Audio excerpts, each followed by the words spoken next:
everyone and welcome to the Morning News on AETV. Today is 9th March 2026, Monday. I am Samira Franklin. Coming up with the headlines. First Lady Champions give to gain spirits for International Women's Day. About 30,000 ACHS graduates may get chance to visit Wasi Mathematics Education Minister. 10 injured in 3-vehicle crash on Konongo, Kumasi Road. Mahama to embark on 5-day working visit to South Korea.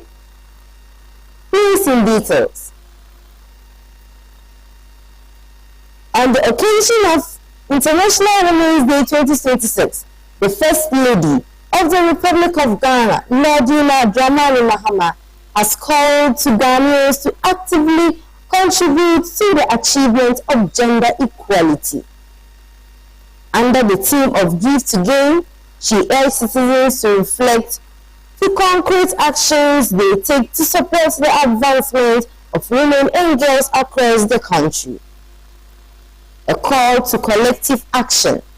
The First Lady emphasized that gender equality is not merely a policy goal, but a fundamental investment in the nation's future.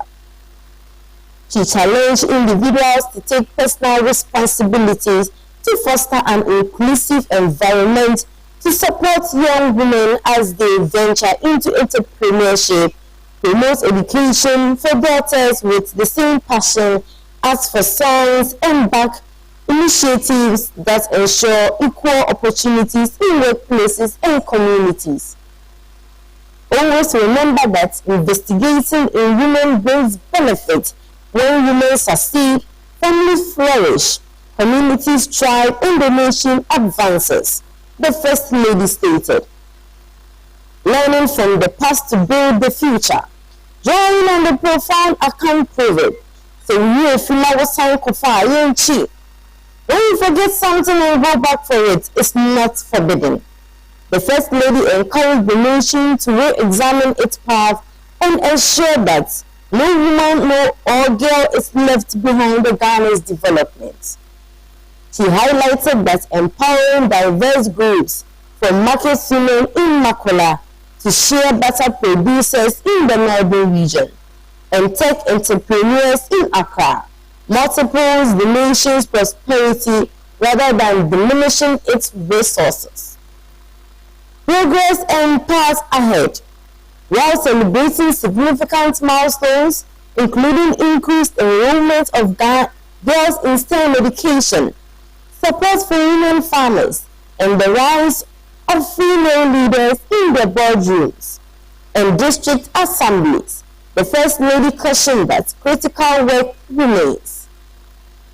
She noted that many talented girls still face challenges in education.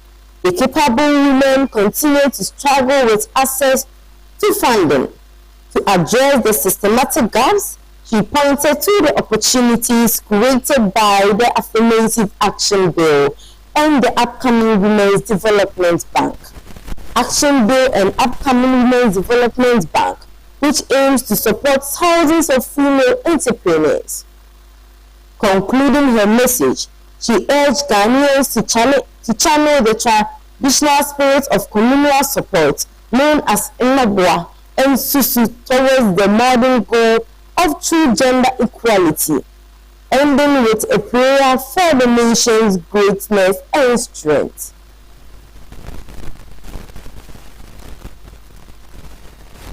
Ghana's Vice President, Professor Nana Opoku-Agyeman, has emphasized that empowering women is not an act of charity, but a strategic investment in strong governance and national development.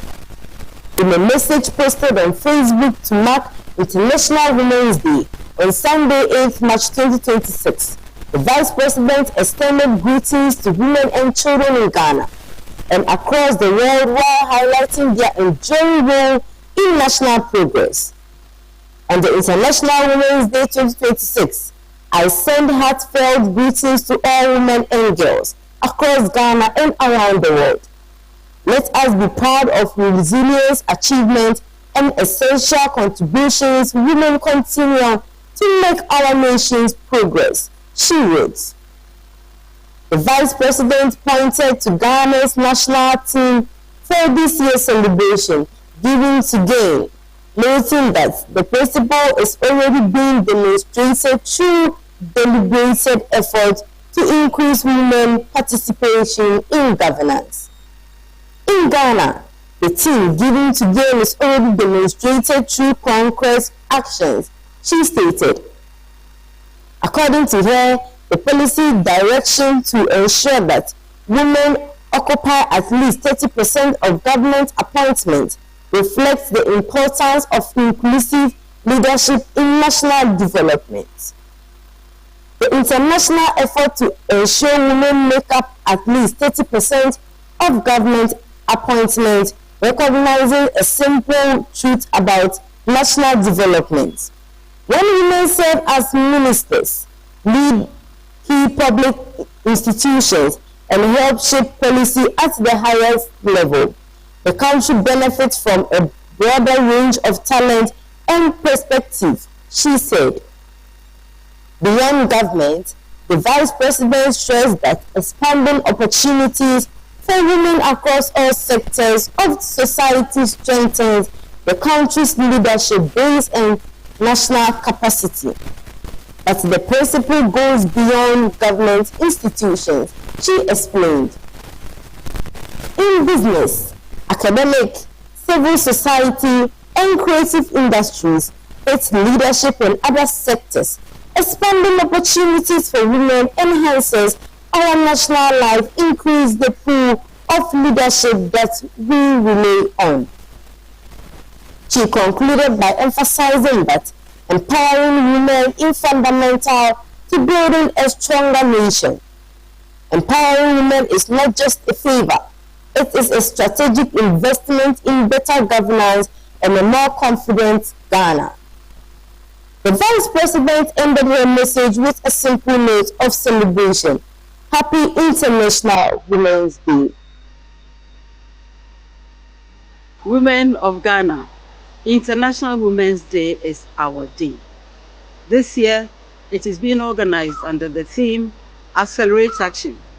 We do not only recognize the profound contributions of women in every sphere of society, but we also affirm our commitment to breaking the barriers that have long hindered our full participation in the nation's progress. Ghanaian women are the backbone of our families, communities, and economy, of course. Whether in our markets, in the boardrooms, classrooms, farmlands, or on the beaches, women continue to drive innovation, nurture growth, and shape the future of our country. Our contributions to business, to governance, education, healthcare, and the sciences are invaluable. And as a nation, we owe it to ourselves to create an ecosystem where everyone can thrive without imposed limitations. Over the years, we have made significant strides in advancing gender equality and empowering women. Under our current leadership of His Excellency John Dramani Mahama, we have taken bold steps and remain dedicated to ensuring that women have the opportunities, resources, and the support needed to excel. Some of the key initiatives include the establishment of the Women's Development Fund to provide financial support to women entrepreneurs, ensuring that we have the capital and other forms of support to take action, expand our businesses, affirmative actions to increase the representation of women in leadership and governance, paving the way for more women to take their rightful places at decision-making tables. These ideas mark progress, but we know that the journey towards true equality is far from over. Women still face challenges along all spheres of life, but with the increase in representation, we will hold the door for many women to pass through. Oliver Bakavomaro, Constitutional and Strategy Advisor for Democracy Hub, has urged political parties and key stakeholders to contribute meaningfully to national discussions on the report of Constitution Review Committee. Speaking on the law on Joy News on Sunday, 8th March, he emphasized the importance of broad national engagement with the committee's recommendations. According to him, political parties should be willing to reconsider their existing positions on the CRC report and allow room for further dialogue and consensus building. What I think is that the National Democratic Congress outside of government should ignore their own position paper on the CRC report, he said. He added that other political actors must also present their views and enrich the national conversation on the constitutional reforms. The New Patriotic Party, I think, should do so, and other stakeholders should also issue their position papers, he stated, noting that the reform process would benefit from diverse perspectives. Mr. Bakavomaro further stressed that the Constitution Review Committee, chaired by Henry Kwesi has provided a framework that should spark constructive debates rather than partisan disagreements. He said sustained dialogue among political parties, civil societies, organizations, and wider politics will be essential to ensure that the proposed constitutional reforms reflect the collective aspirations of Ghanaians.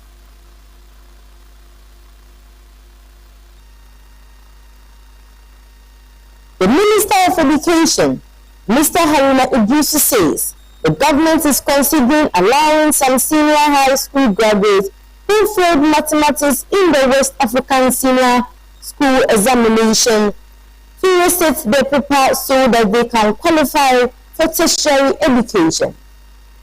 According to him, preliminary information from the Ministry of Education indicates that about 30,000 students may have missed admission to tertiary institutions because they did not obtain the required pass in mathematics, even though they passed other subjects.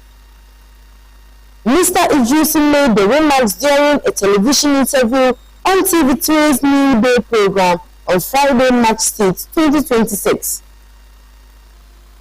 I am aware that about 30,000 students may not have been able to qualify for tertiary education because they were unable to pass maths or English, he said. He said the ministry is studying available data to determine the number of candidates affected, with particular attention to those who failed mathematics. We are trying to look at the cost implications and probably to direct that all those students who are unable to pass in mathematics be boarded on to write this year's WASI math so that they cannot stay at home longer, Mr. Idrisu stated. Mr. Idrisu explained that in many cases, students perform well in other subjects but were unable to meet entry requirements for tertiary education because of mathematics. In many cases, a particular student did well in every other subject except maths. He said, if you are not careful, you may destroy the career path of those young people. School insurance. He stressed that the conduct of examination is the responsibility of the West African Examination Council, not the Ministry of Education. I don't interfere with assessment institutions. It is the West African Examination Council that conducts the examination, Mr. Idrisu said. Figures released by WAEC show that 461,736 candidates sat the 2025 WASI out of the number of 2,020 and 800 candidates failed core mathematics, representing 50.54% to all candidates. Only 48.73% obtained grade A to C6, the minimum pass usually required for admission into many tertiary programs. Mr. Idisu said the ministry will continue discussions with relevant institutions as it studies options to visit affect students while maintaining the integrity of the examination system.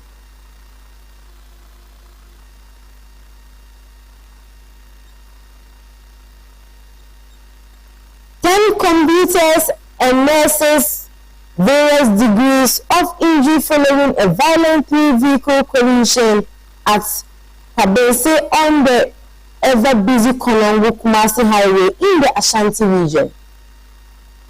The accident, which occurred on Thursday, 5th March 2026, involved a high-occupancy intercity bus and 2 heavy-duty trucks, leading to a complex rescue operation by the Ghana National Service. According to the official report from the Ashanti region, Ghana National Fire Service, the crash involved an STC bus, GS7045-22, a Volvo truck, GN4093-21, and a Benz Atingo truck, GR7972-17.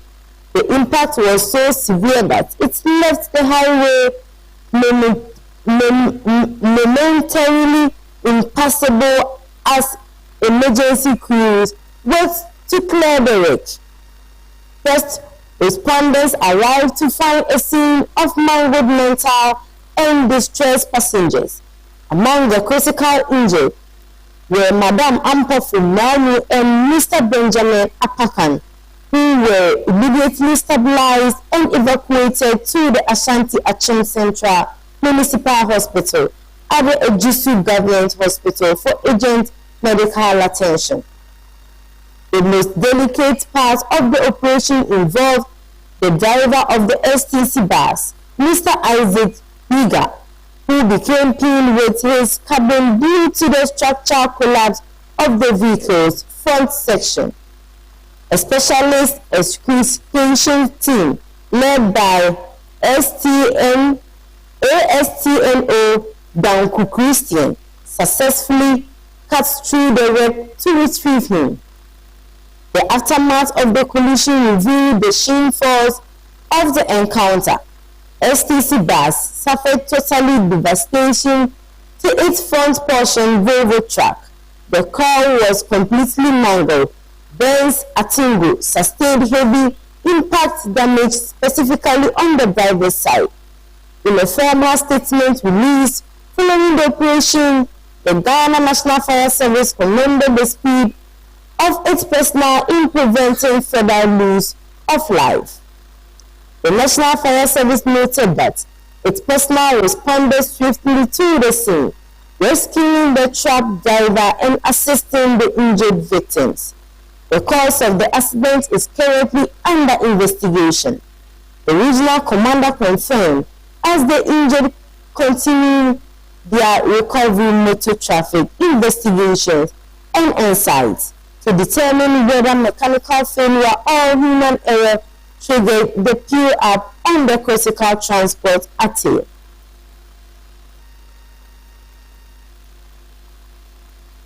President John Dramani Mahama is scheduled to undertake a 5-day working visit to South Korea from March 3rd to March 14th as part of efforts to deepen bilateral cooperation between the two countries, according to a statement issued by the government.